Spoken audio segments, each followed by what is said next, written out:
اب آسانی سے جملہ سمجھ میں آیا نا آپ کو؟ آئیے یہاں جھلکیاں دکھاؤں. بار بار کیوں دکھاتا ہوں؟ ڈرانا بھی ہے اور مایوس بھی نہیں کرنا.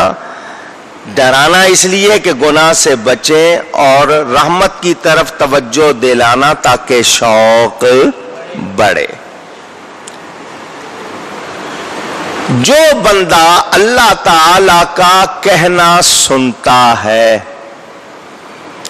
حکم سنا، اللہ کا حکم، نبی کا حکم سنا، جی بہت اچھا، دل و جان سے مانتا ہوں، عمل نہیں کر پاتا، سستی کرتا ہے، غفلت کرتا ہے، کرنا چاہتا ہے مگر سستی ہے، اپنے آپ کو گناہگار سمجھتا ہے. اپنے آپ کو سب کہہ دیں، مثلاً داڑھی رکھنی چاہیے، نہیں رکھتا، پتا ہے کہ میں جو کر رہا ہوں وہ غلط ہے. یہ نہیں کہتا کہ داڑھی ضروری نہیں ہے، نہیں، داڑھی رکھنی چاہیے. سستی ہے، غفلت ہے، مانتا ہے کہ داڑھی رکھنی ضروری ہے، اللہ کا حکم، نبی کی سنت رکھنی چاہیے. منڈانی گناہ ہے مگر پھر بھی مونڈتا ہے، اپنے آپ کو گناہگار سمجھتا ہے. دوسرا شخص وہ ہے کہ اللہ کا کہنا سنتا ہے، نبی کا ارشاد سنتا ہے، مگر پرواہ نہیں کرتا. سناتے رہتے ہیں ہر وقت، ڈراتے رہتے ہیں، کوئی ضروری نہیں ہے، کچھ نہیں ہے. اب مجھے بتائیں ان دونوں میں کون بہتر ہے؟ پوچھا ہے میں نے آپ سے. جو اپنے آپ کو گناہگار سمجھتا ہے، گناہگار ہے بھی اور گناہگار سمجھتا بھی ہے، لیکن دوسرا گناہ جان بوجھ کر کر رہا ہے بلکہ اپنے آپ کو کفر کے درجے پر لے جا رہا ہے. اب تیسرا شخص لے لیں، نیکی کر کے اکڑ رہا ہے، میں نماز پڑھی ہے، تم نے تو نہیں پڑھی، تم سے بہتر ہوں، اکڑ رہا ہے. چوتھا شخص وہ ہے جو گناہ کر کے شرمندہ ہو رہا ہے. پہلے دو بتا دیے، اب دو یہ بتائے. ایک نیکی کر کے اکڑ رہا ہے، دوسرا نیکی نہ کر کے شرمندہ ہو رہا ہے، نافرمانی کر کے. اب ان دونوں میں کون بہتر ہے؟ آپ نے کہا شرمندہ ہونے والا. دونوں باتیں میں نے آپ کے سامنے رکھی. یہ انسان عجیب چیز ہے، اپنے موڈ، اپنی طبیعت، اپنے مزاج، اپنی خواہشات، اپنی رغبت، جس چیز کو پسند کرتا ہے اس کی طرف دھیان جائے تو بس سب کچھ ٹھیک ہے اس کے لیے، نہیں دھیان جائے تو کچھ ٹھیک نہیں. اس کو بتایا گیا کہ اے انسان، تیرے اندر جتنی بھی خاصیتیں ہیں، خامیاں ہیں، خوبیاں ہیں، ان کو ذرا پہچان. اپنی خوبیوں کو اپنی خامیوں پہ حاوی رکھ، اپنی خامیوں کو حاوی نہ ہونے دے ورنہ تجھے تباہ کر دیں گی. یہ سمجھایا گیا، مگر یہ سمجھ نہیں آ رہا. اب تجربے ضروری ہے. کہتے ہیں نا باتوں کے ذریعے کچھ لوگ نہیں مانتے، لاتوں کے ذریعے مانتے ہیں. اردو میں کہاوت بن گئی، لاتوں کے بھوت باتوں سے مانتے نہیں. کیوں؟ کہ وہ نصیحت نہیں سنتے. سامنے گڑا ہے، ارے آگے گڑا ہے، گر جاؤ گے. وہ نہیں سنبھلتا تو گرے گا یا نہیں گرے گا؟ پوچھ رہا ہوں. یہی کام حضور فرماتے ہیں، میں تمہاری کمریں پکڑ پکڑ کے تمہیں دوزخ سے کھینچ رہا ہوں، تم آگے جا رہے ہو. تمہیں کھینچ رہا ہوں، تمہیں بچانے کی کوشش کر رہا ہوں، تم پھر جا رہے ہو. کیا مطلب؟ یہ اللہ کا کلام، یہ بزرگوں کی صحبت، یہ نیکی ہمیں تباہی سے بچاتی ہے. تو ہمیں اس کا شوق ہونا چاہیے یا نہیں؟ اب گناہ ہو گیا، گناہ ہوتے ہی انسان کو کیا کرنا چاہیے؟ شرمندہ ہونا چاہیے. گناہ ہو جاتے ہیں، بھول چوک بھی ہوتی ہے، جان بوجھ کے بھی ہو جاتے ہیں. جان بوجھ کے کرنے نہیں چاہیے. ہو بھی جائے تو کیا ہونا چاہیے؟ اونچا کہیے، ذرا سبق سیکھ لیجئے. شرمندہ ہونا، ہائے کیا کر بیٹھا. توبہ، توبہ کے معنی پلٹنا، اللہ کی طرف پلٹنا. شرمندہ ہو جائے، یہ ابتدا ہے توبہ کی. شرمندہ ہو گیا سمجھیے توبہ ہو گئی شروع. غلطی کا احساس، اور اگر یہ ہے کہ میں نے کیا کر لیا ہے، سارے کرتے ہیں، میں نے کر لیا تو کیا ہو گیا، اللہ بڑا غفور الرحیم ہے، کوئی بات نہیں. وہ گناہ پہ شرمندہ نہیں ہو رہا تو غلطی پر غلطی کر رہا ہے یا نہیں کر رہا. اب میں اور آپ اپنے اندر جھانکیں ہمارا کیا حال ہے. ہم نے اب آج کے دور میں گناہ کو گناہ کہنا، گناہ کو گناہ سمجھنا بھی چھوڑ دیا. یہ ہماری اس دور کی سب سے بڑی خرابی ہے کہ اب ہم گناہ کو گناہ کہنا تو دور کی بات، گناہ کو گناہ سمجھتے بھی نہیں، بلکہ سیدھے لفظوں میں کہوں ہم گناہوں پہ راضی ہو گئے. اور الرضا بالکفر کفر، کفر پہ راضی ہونا بھی کفر ہوتا ہے. یہ بہت بڑی مصیبت ہے اور ہم اس کو پہچان نہیں رہے. ہماری عورتیں، ہمارے بچے، ہمارے ارد گرد کے لوگ، ملازم، باس، یہ وہ. اب ہمارا جو باس جس کو آپ کہتے ہیں عام زبان میں لوگ مالک کہہ لیتے ہیں، جی سربراہ ہے ادارے کا یا مل مالک ہو، تاجر ہو، کوئی ہو، آپ کے سامنے پی رہا ہے، آپ اس کے پینے کو برا نہیں سمجھ رہے. اس کا حق ہے جی، اس کے پاس پیسے ہیں، تو میں گناہ پہ راضی ہوں نا. پوچھ رہا ہوں آپ سے. باپ یا بڑا غلطی کر رہا ہے اور میں اس پہ راضی ہو جاؤں، اس کو نہیں کہہ رہا کچھ تو میں راضی ہوں نا. یہی حال ہے ہمارے ہاں یا نہیں ہے؟ کرپشن ہو رہی ہے، چوری ہو رہی ہے، جھوٹ ہو رہا ہے، بتا ہو رہا ہے، برائیاں ہو رہی ہیں، ہم راضی ہیں یا نہیں ہیں؟ پوچھ رہا ہوں. تو یہ جو ہمارا یہ حال ہے، کیا یہ ہمیں اللہ کی طرف لے جا رہا ہے یا دور کر رہا ہے؟ تو پھر ہم دور ہو کے پھر کیوں شکایتیں کر رہے ہیں کہ دعا قبول نہیں ہوتی؟ پھر کیوں شکایت کر رہے ہیں کہ رحمت نہیں ہوتی ہے؟ تو ہم نے تو خود کو دور کیا ہے. جب خود کو دور کر رہے ہیں تو شکایت پر کیوں کر رہے ہیں؟ علاج اپنا کرنا چاہیے، شکایت وہاں کر رہے ہیں. یہ میں نے آپ کا ذرا رخ بدلا ہے سوچ کا، غور کریں اس پر. ناجائز منافع خوری کر رہے ہیں، ملاوٹ والا مال بیچ رہے ہیں، جھوٹ بول کے بیچ رہے ہیں، جھوٹی قسم اٹھا رہے ہیں، غیبت کر رہے ہیں. یہ سارے گناہ جتنے ارد گرد ہیں ہمارے، آپ دیکھتے جائیں، ہم سب کرتے جا رہے ہیں اور اس پر راضی ہوتے جا رہے ہیں. نتیجہ کیا نکلے گا؟ توجہ نہیں ہے. جب توجہ نہیں ہے تو وہ چیز بڑھتی جا رہی ہے. کیونکہ حدیث شریف میں آتا ہے جب بندہ نافرمانی گناہ کرتا ہے، اس کے دل پر ایک چھوٹا سا باریک سا کالے رنگ کا نشان، جس کو نقطہ کہتے ہیں، ڈاٹ، وہ پڑ جاتا ہے. اگر بندہ شرمندہ ہو جائے، توبہ کر لے، وہ مٹ جاتا ہے. نہ کرے، وہ پھیلتا جاتا ہے، بڑا ہوتا جاتا ہے، ہوتے ہوتے ہوتے ہوتے ہوتے ہوتے پورے دل کو وہ کالا کر دیتا ہے، سیاہ کر دیتا ہے. پھر اس بندے پر نصیحت اثر کرتی نہیں. ہمارا یہی حال ہو گیا، کیونکہ ہم گناہ کو گناہ کہہ نہیں رہے. جب کہہ نہیں رہے تو توبہ کیسے کریں گے؟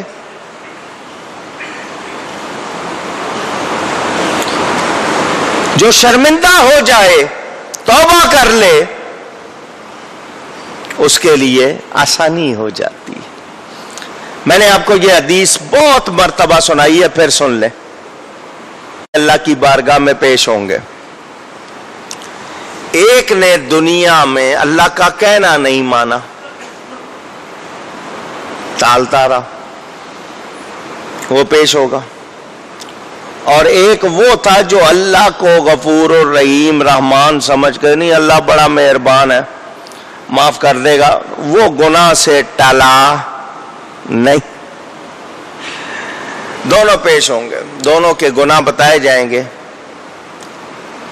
ان کو کہا جائے گا کیوں یہ تھی تم میں؟ جی جاؤ دونوں دوزخ میں جاؤ. ایک بڑی تیزی سے جائے گا، وہ جس نے کہنا نہیں مانا تھا نا، وہ دوزخ کی طرف بڑی دوڑ کے جیسے جاتے ہیں. دوسرا 2 قدم چل رہا ہے، پھر پیچھے مڑ کے دیکھ رہا ہے، پھر 2 قدم چل رہا ہے، پھر رک کے پیچھے دیکھ رہا ہے، پھر تھوڑا سا آگے گیا، پھر پیچھے مڑ کے دیکھ رہا ہے. اللہ تعالیٰ سب کچھ جانتا ہے، اللہ دونوں کو واپس بلائے گا، فرشتوں نے فرمایا گا لاؤ ان کو واپس، دونوں آ گئے۔ وہ جو تیزی سے جا رہا تھا اللہ اس سے فرمائے گا تجھے دوزخ کا بہت شوق ہے، بڑی تیزی سے جا رہا تھا، وہ کہے گا یا اللہ میں نے دنیا میں تیرا کوئی کہنا نہیں مانا تھا، اب میں نے نیت کی تھی تو جو کہے گا میں ضرور کروں گا، وہاں کہنا نہیں مانا، اب میں اپنے آپ کو بدلوں گا، تیرا کہنا مانوں گا، تو نے فرمایا جا، تو میں نے کہا قبل اس کے کوئی اور خیال آئے اور میں نے کہا میں اللہ کا کہنا ماننا، میں اس لیے تیزی سے گیا۔ دوسرے سے فرمایا تو کیوں نہیں چل رہا تھا، تھوڑا سا چل کے پھر مڑ کے دیکھتا تھا، پھر چلتا تھا، پھر مڑ کے دیکھتا تھا، تجھے کیا ہو گیا؟ اس نے کہا یا اللہ ساری زندگی سنتا رہا ہوں تو رحمان ہے، تو رحیم ہے، میں نے کہا شاید فیصلہ بدل دے، مڑ مڑ کے اس لیے دیکھتا تھا شاید فیصلہ بدل دے، شاید۔ اللہ فرمائے گا جاؤ دونوں کو جنت میں لے جاؤ۔ اب یہ میں نے آپ کے سامنے دوسرا رخ بھی رکھا، اس کا یہ مطلب نہیں یہاں کرتے رہیں اور وہ اسی انتظار میں رہیں، مجھے اور آپ کو یہ جو جزا سزا ہے نا یہ اپنے شوق پہ ملتی ہے، جدھر رغبت دکھائیں گے تو کرنا کیا چاہیے، دل کو صاف کرنا چاہیے اور نیکی کی طرف توجہ کرنی چاہیے، اور یہ یاد رکھنا چاہیے اللہ نے وعدہ کیا یا وعید، اللہ اپنے وعدے کے خلاف کرتا۔ قرآن میں اللہ فرماتا ہے ان اللہ یغفر الذنوب جمیعا، بے شک اللہ تعالی تمام گناہ معاف فرما دے گا۔ قرآن کی آیت ہے، اس آیت کو پڑھ کے یہ کہیں کہ یا اللہ تو نے کہا تو سارے گناہ معاف کر دے گا، تو قرآن میں اور آیتیں بھی تو ہیں نا، وہاں پکڑ کا بھی تو بیان ہے، ان بطش ربک لشدید، یہ بھی تو قرآن کی آیت ہے، بے شک تیرے رب کی پکڑ بہت سخت ہے، عذاب کی آیتیں بھی تو ہیں، تو یہ آیت پڑھی ہے تو وہ بھی پڑھو اور اپنے آپ کو رکھو درمیانی حالت میں، نہ اتنے خوف زدہ ہو جاؤ کہ جی مجھے تو جنت مل ہی نہیں سکتی، امید ختم ہو جائے، اور نہ دوسری طرف اتنا یہ ہو جائے کہ جی میں نے تو جانا ہی جہنم میں ہے، نہیں، درمیان کی حالت میں امید بھی ہو خوف بھی ہو۔ امید یہ کہ جنت میں سب سے پہلا جاؤں گا تو میں جاؤں گا، خوف یہ کہ دوزخ میں سب سے پہلا جاؤں گا تو میں جاؤں گا، یہ دونوں اس حالت میں رہیں، درمیانی حالت میں۔ اپنے آپ کو یہ نہ سمجھ لو کہ جی میں بالکل جنتی ہوں، یقینی طور پر انشاءاللہ کہہ سکتے ہیں کہ انشاءاللہ میں جنتی ہوں، اللہ نے چاہا تو میں جنتی، لیکن میں دعویٰ تو نہیں کر سکتا نا، دعویٰ تو وہ کرے جس کو نبی نے جنت دے دی ہو، کہہ دیا ہو کہ تو جنتی ہے، وہ تو کر سکتا ہے، ہم کر سکتے ہیں نہیں۔ تو ہماری حالت کیا ہونی چاہیے کہ ہمیں اللہ سے ڈرنا بھی چاہیے اور اللہ سے مایوس بھی نہیں ہونا۔ پھر وہی بات آتی ہے، اللہ والے ساری ساری رات روتے تھے، وہ لوگ جو گناہ سے محفوظ تھے، حفاظت ہوتی تھی، گناہ نہیں کرتے تھے، وہ ساری ساری رات روتے تھے، اور ہم گناہوں کی دلدل میں دھسے ہوئے رونا یا دعا کرنا دور کی بات، ہم ادھر آتے نہیں ہیں، اور پھر امید یہی ہے کہ جی انشاءاللہ بیڑا پار، تو انشاءاللہ بیڑا پار، مگر کچھ کرنا بھی تو ہے، کچھ کرنا بھی تو ہے، تو ہمیں یاد رکھنا چاہیے میرے دوستوں اور بزرگوں، وعدہ اور وعید دونوں حق ہیں۔ وعدہ الہی بندوں کا حق ہے جسے اللہ نے اپنے ذمہ کرم پر لگایا، اس کی مہربانی، جب وہ حکم الہی بجا لائیں تو اللہ تعالی احسان و کرم سے نوازے گا، اللہ اپنے وعدے کے مطابق انعامات دے گا۔ وعید اللہ تعالی کا حق ہے جو اس نے اپنے بندوں سے کیا، جیسے فرمایا یہ نہ کرنا ورنہ یوں ہوگا، یوں نہ تمہیں عذاب میں ڈال دوں گا اگر تم نے کہنا نہیں مانا، تو اگر بندے کریں یہ اللہ کی رضا ہے، وہ معاف کرے یا پکڑے، مگر ہمیں اس نے کیا بتا دیا کہ میں ستار بھی ہوں، غفار بھی ہوں، کریم بھی ہوں، مگر قہار بھی ہوں. تو ڈرنا چاہیے یا نہیں؟ اونچی آسان سی مثال، آسان سی. سر میں درد ہو جائے تکلیف ہوتی ہے یا نہیں؟ سب کو نہیں ہوتی. جس کے سر میں درد ہو اس کو تکلیف ہوتی ہے. ٹھیک نہ ہو کوئی چیز اچھی لگتی ہے؟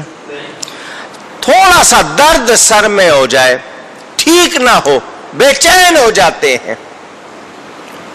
عذاب کی حالت کبھی سوچی ہے کیا ہوتی ہے؟ تھوڑا سا درد ہو، نہ کھانے کو جی چاہے، نہ کچھ دیکھنے کو جی چاہے، نہ کسی سے ملنے کو جی چاہے، پسندیدہ چیزیں بھی چھوڑ کے منہ سر لپیٹ کے بیٹھے ہوتے ہیں. تھوڑا سا درد، کوئی مزہ نہیں رہتا. اگر پورے عذاب میں ہوئے تو پھر کیا ہوگا؟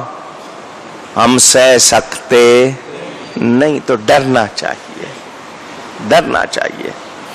وہ مہربان ہے، ہم اس کو ناراض نہ کریں. وہ تو کریم ہے، کرم ہی کرتا ہے، مگر اس کو ناراض اونچی کہیے نہ کریں. میرے دوستوں اور بزرگوں، اگر آپ یہ کہو گے کہ دنیا کافر مزے کر رہے ہیں، ہم سختی میں ہیں، تو یہ 4 دن کی ظاہری ٹھاٹ بات ہے. آپ کو یہ مزے نظر آ رہے ہیں، یہ مزے نہیں ہے، یہ ڈھیل ہے. ان کی پکڑ بہت سخت، انہیں دائمی عذاب ہے. اور ہمارے لیے اگر ہم اللہ کا حکم مانیں گے تو دائمی راحتیں ہیں. میں نے آپ کو بتایا تھا نا، حضرت اویس قرنی رضی اللہ تعالی عنہ ایک رات، ساری رات رکوع میں گزار دی، ایک رات سجدے میں، ایک رات قیام میں. ماں کہتی تھی بیٹا تجھ پر تیرے اپنے جسم کا بھی حق ہے، جسم کو تھوڑا سا آرام بھی دیا کر. کہنے لگے اماں جان تھوڑی سی تکلیف اٹھا لینے دو اس جسم کو یہاں پر، تاکہ ہمیشہ کا آرام مل جائے. اگر ابھی اس کو 2 دن آرام دے دیا تو ہمیشہ کی تکلیف اٹھانی پڑے گی. یہ 2 دن تکلیف اٹھا لے تاکہ ہمیشہ کا آرام مل جائے. اللہ والے کیا کرتے ہیں؟ ہماری جوانی سیر سپاٹے میں گزرتی ہے، تفریح میں گزرتی ہے. بوڑھے ہوں گے جب قبر میں ٹانگے جائیں گی، پھر نماز پڑھ لیں گے، پھر مسجد جائیں گے، پھر نیکی کریں گے، پھر تسبیح ہر وقت رہے گی ہاتھ میں. داڑھی رکھ لیں گے، بوڑھے ہو جائیں گے، اب کچھ کرنے کے قابل نہیں رہے، گناہ کی ہمت نہیں رہی، لہٰذا نیکی کر لیں گے. اللہ والے جوانی میں عبادت محنت کرتے ہیں، جب عمر ڈلتی ہے ان کے لیے راحت ہی راحت ہوتی ہے. انہوں نے اصل وقت محنت میں لگا دیا. مزے ہیں یا نہیں ہیں؟ 10 مرید بیٹھے ہیں حضرت کی خدمت کرنے کے لیے. کیوں؟ محنت کی ہے. محنت نہ کی ہو تو کوئی ملتا ہے؟ اونچی. اب محنت نہیں رہی. وہ اللہ والے جو محفوظ تھے کتنی محنت کیا کرتے تھے، اور ہم کہیں کہ نہیں جی محنت کی ضرورت نہیں ہے، اور ہم وہ والی محنت تو کر نہیں سکتے جو اللہ والوں نے کی ہے. جو فرائض واجبات ہیں وہ تو پورے کرے نا. تو ڈرنا چاہیے. یہ نہ سمجھیں کہ نہیں جی تو مولوی ڈراتے ہیں، پتہ نہیں کچھ ہونا بھی ہے یا نہیں ہونا، ایسے ہی مولوی کہتے رہتے ہیں. نہیں، یہ بات نہیں ہے. اللہ کا وعدہ سچا ہے، وہ پورا ہونا. اور یہ جو کہنا ہے نا لے آؤ جو کچھ ہے تمہارے پاس دیکھ لیں گے کیا کر لو گے، یہ اچھی بات نہیں. تکبر بھی ہے اس میں، اور اس میں استہزاء، مذاق، تمسخر بھی ہے، توہین بھی ہے، بڑا بول بھی ہے، اور اس کی پکڑ بہت زیادہ. کافر کہتے تھے لے آؤ عذاب، تو اللہ نے فرمایا ان سے کہو اللہ کا وعدہ بدلتا، وہ اپنے وعدے کے خلاف نہیں کرتا. پکڑ ہوگی تمہاری، ڈھیل ملی ہے تمہیں، سنبھل جاؤ. نہیں سنبھلو گے تو پکڑ ہوگی، بچ سکتے نہیں. میرے دوستوں اور بزرگوں، اس کا آگے کیا بیان دیا سنیں. اللہ فرماتا ہے وَإِنَّ يَوْمًا عِندَ رَبِّكَ كَأَلْفِ سَنَةٍ مِّمَّا تَعُدُّونَ. تم کہہ رہے ہو نا عذاب سن لو، بے شک تمہارے رب کے ہاں ایک دن ایسا ہے جیسے تم لوگوں کی گنتی میں 1000 برس دن ہوگا ایک. کتنا لمبا ہوگا؟ 1000 برس. ایک ہی دن آپ کے یہاں 24 گھنٹے کا ہوتا ہے تو وہ دن ایک ہی ہوگا مگر پھیلا کتنا ہوگا؟ 1000 برس. سنیں، دنیا کے 1000 سال جمع کر لو تو وہ ایک دن اس کے برابر ہوگا. یوم عربی میں دن کو کہتے ہیں. اس کی چند ساعتیں ہیں. ساعتیں ادنا جو مرتبہ، سب سے چھوٹا جو مرتبہ ہوتا ہے نا ساعت، اس کو آن کہتے ہیں. کیا کہتے ہیں؟ آن کی آن میں پہنچ گیا. آن کا لفظ آپ کے یہاں استعمال ہوتا ہے، یہ عربی کا لفظ ہے آن. اس سے ہر وہ گھڑی مراد ہے جس پر زمانے کا اطلاق ہو سکے. اب آن کتنے کو کہتے ہیں ذرا سن لیں. آپ کے ہاں ایک جملہ سب سے چھوٹا جو گنا جاتا ہے وہ سیکنڈ کہلاتا ہے. انگلش میں کیا کہتے ہیں؟ لہجہ، دقیقہ. یہ آپ کے ہاں عربی لفظ تو رہے نہیں، اب آپ کے ہاں سیکنڈ. اس سیکنڈ کے بھی لاکھوں ٹکڑے ہو چکے ہیں. سیکنڈ کے بھی لاکھوں ٹکڑے ہو چکے ہیں. جو سب سے چھوٹا ٹکڑا اس کو آن کہتے ہیں. یعنی آپ لفظ آ بولیں گے تو ہو سکتا ہے زیادہ ٹائم لگ جائے، اس سے بھی کم. اس کو آن کہتے ہیں. کل یوم ہوا فی شان. اللہ کی شان کو سمجھ لیں ذرا. یہ ادوار زمانے کے جتنے ٹائم ہیں ایسے ہیں جیسے روح. زمانہ ایک جسم سمجھ لو اور اس میں یہ ٹائم جو ہے یہ روح ہو گیا. یہ ساری گردش اسی سے ہے. کہا جاتا ہے نا الآن کما کان. اللہ جیسے اب ہے ویسے پہلے تھا، جیسے پہلے تھا ویسے اب. اس کی کوئی ابتدا نہیں، اس کی کوئی انتہا نہیں. ہمارے لیے یہ دن، گھنٹے، منٹ، سیکنڈ وغیرہ، لہجہ، آن جتنے کہتے ہیں. تو اب سن لیں قیامت کا دن کتنا ہوگا؟ 50,000 سال آپ سنتے ہیں قرآن میں ہے. اور